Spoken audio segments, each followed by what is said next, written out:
Suami melihat istrinya nggak sholat.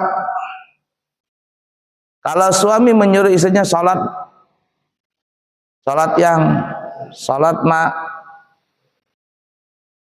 itu termasuk nasihat. Tapi sebaik-baik nasihat adalah sang suami mencontohkan lebih dahulu.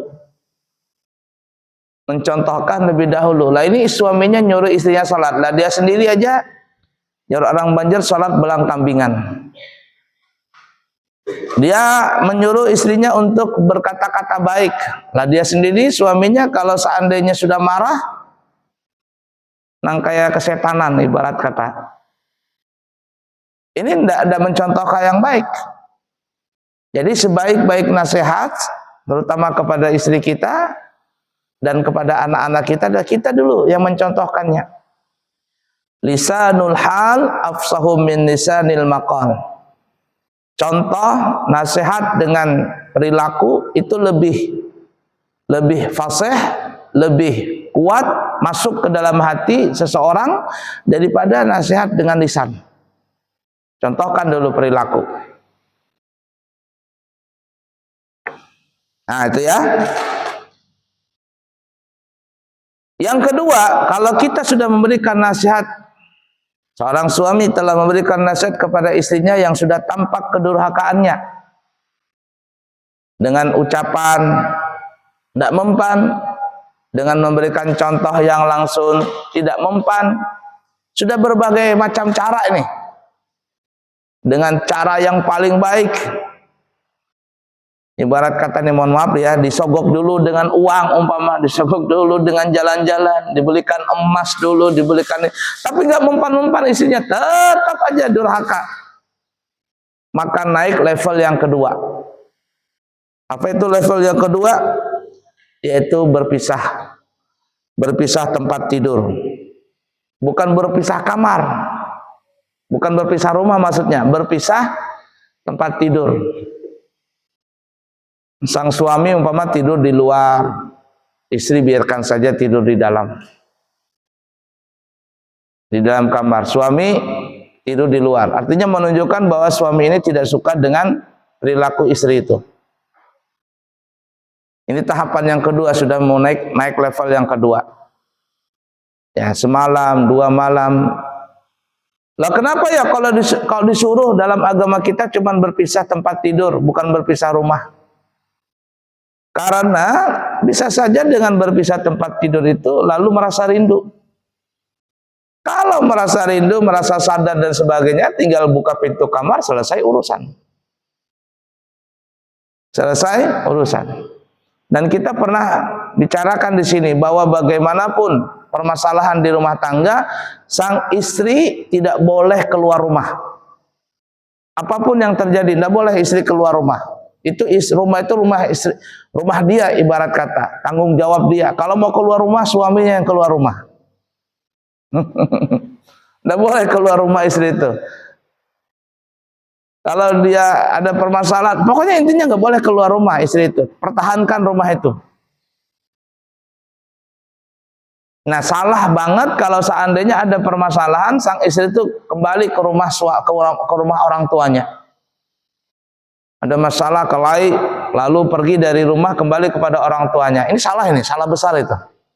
Nggak boleh. Nang parahnya orang tua istri ini menerima anaknya kembali ke rumahnya dia.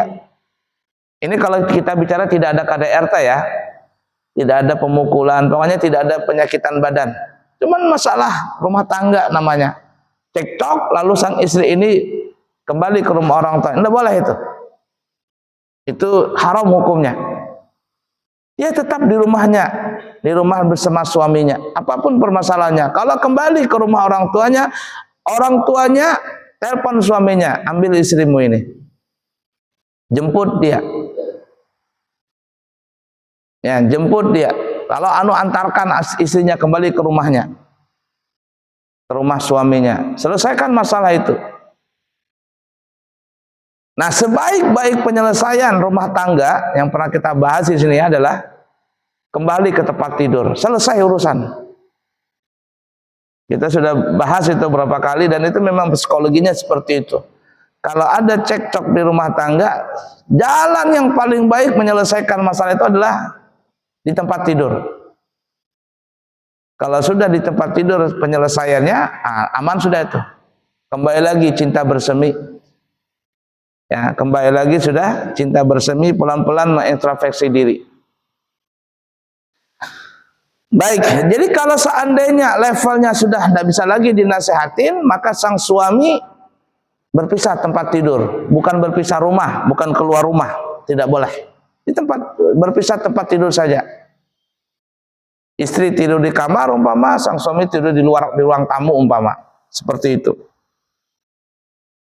Tapi kalau ini sudah tidak juga bisa dipermasalah, tidak bisa diselesaikan, maka naik level yang ketiga. Sang suami boleh dengan sedikit tegas. Nah, di sini yang ketiga ini kami pribadi tidak menyarankan. Cuman dalam agama boleh. Tetapi pun walaupun dibolehkan dalam agama memenuhi syarat yang ketat.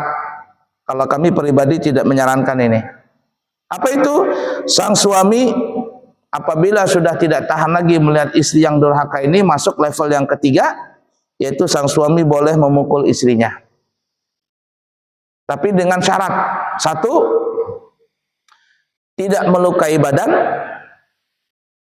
dua, tidak sampai mememarkan kulit atau memecahkan tulang, bahasa kitanya keseleo, apalagi patah tulang, nggak boleh. Jangankan begitu, memar saja nggak boleh. Luka dalam bahasa kitanya. Luka luar nggak boleh, luka dalam tidak boleh, memar tidak boleh, patah keseleo nggak boleh, patah tulang apalagi nggak boleh. Nih, artinya sampai melukai fisik itu nggak boleh, baik luka luar atau luka dalam, nggak boleh ini. Luka luar, luka dalam, memar, keseleo, patah, nggak boleh ini. Ini syarat pertama. Yang kedua, memukulnya kalau seandainya terjadi, dan ini saya tidak sarankan, kami tidak sarankan. Apa itu? Kalaupun terjadi pemukulan tadi, tidak boleh memukul di area yang badan yang berlobang. Maksud berlobang itu berongga ya, seperti kepala, emponya dari kepala nih, kepala terus sampai ke leher, sampai dada, perut, sampai ke selangkangan, itu nggak boleh. Tetapi kalaupun terjadi memukul di area yang berdaging banyak, umpama di betis, atau di tangan, atau di paha. Nah ini berlaku juga orang tua kepada anak. Kalau ada anak yang bandel umpama, levelnya tidak bisa lagi dinasihatin, nggak bisa, maka boleh sang orang tua tadi memukul anaknya. Makanya orang tua kita bahari kalau kita dipukul sama orang tua itu biasanya di batis, di mana, di betis ini, atau di telapak kaki, atau di tangan. Ini syarat yang kedua ini. Yang ketiga, ini ulama tasawuf yang mengatakan, kalaupun terjadi juga seperti itu, maka tidak boleh lebih daripada 3 kali. Tidak boleh lebih daripada 3 kali. Ini kalau sudah level beratnya, ingatin syarat-syaratnya ini. Walaupun dibolehkan dalam agama, kami pribadi sangat melarang ini. Dan Nabi tidak pernah memukul istrinya. Nabi tidak pernah memukul istrinya. Nah, cuman ini dalam agama dibolehkan. Tapi walaupun boleh, Nabi tidak pernah mempraktekkan itu. Tidak pernah. Khairukum linisaikum, sebaik-baik kalian adalah orang yang paling baik dengan istri kalian.